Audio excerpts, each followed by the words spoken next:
Hello，各位聽眾，大家好啊！歡迎嚟到跑馬仔講時事啊！跑馬仔嘅愛隊阿仙奴啊，又有一個單好消息啊！阿士東維拉嘅後防大將英格蘭國腳干沙，終於落實以5100萬鎊嘅基礎轉會費正式加盟阿仙奴啊！呢單交易嚟得好急啊，但係又絕對係情理之中。相信好多阿仙奴球迷一瞓醒聽到呢個新聞，第一個反應係終於買中堅啦。咁今日呢條片啦，我哋由頭到尾深入剖析下呢單交易，到底5100萬鎊買一個28歲嘅後衛值唔值呢？佢會係沙列巴嘅後備啊，定係阿迪達戰術上邊嘅新核心呢？大家記得俾個 like 支持下。首先啦，我哋要了解一下點解阿仙奴要喺呢個時候科水買人。大家都知啊，阿仙奴上季先贏完英超冠軍，陣容咧應該就好完整嘅，但係偏偏就遇上咗嚴重嘅傷兵潮啊。防線嘅核心沙列巴背脊重傷要長唞嘅，而天巴咧又傷咗腹股溝啊。阿仙奴條冠軍級防線突然之間穿咗兩個大窿，咁喺呢一個位啦，阿仙奴需要嘅唔係一個買翻嚟慢慢練嘅潛力股而係一個即插即用熟悉英超節奏，而且唔會怯場嘅頂級戰力咁市場上符合呢個條件，而且球會又肯放人嘅中堅真係一隻手數得晒而干沙嘅出現正好完美解決咗阿仙奴嘅燃眉之急啦。5100萬鎊聽落好似有啲貴但考慮到佢係英格蘭球員加上係同聯賽嘅競爭對手上邊買翻嚟，咁呢個價錢其實相對嘅就合理嘅。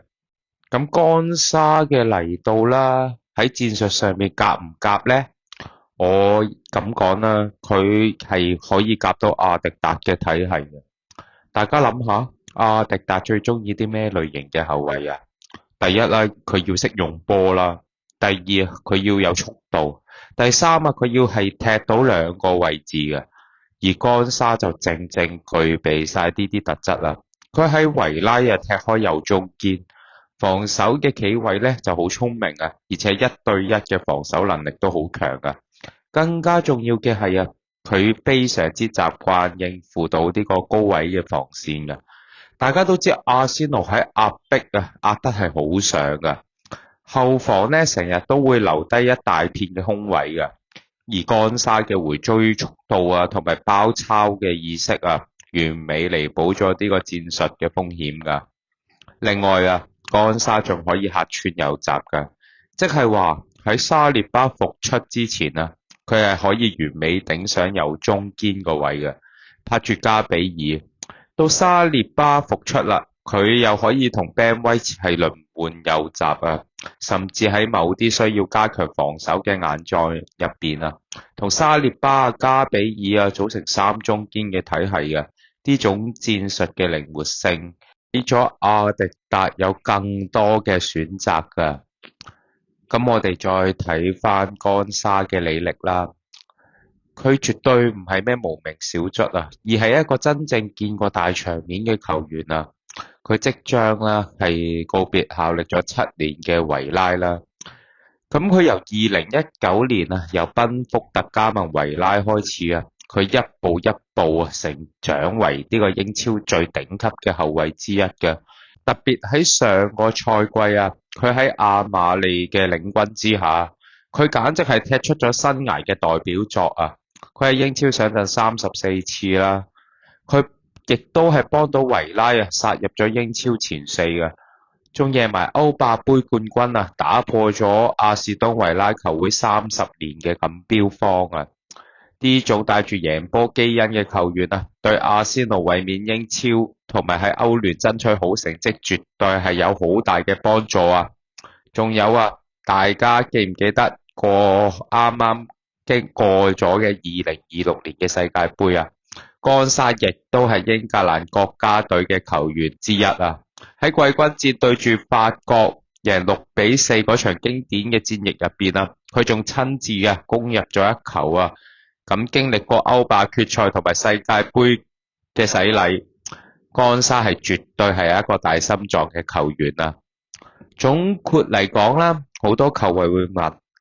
干沙到底係英正選啦，定係後備啊？我覺得喺頂級嘅豪門啦，其實冇絕對嘅正選同埋後備啊。阿仙奴今季係要多線作戰噶，英超啦、歐聯啦同埋本土嘅杯賽啊，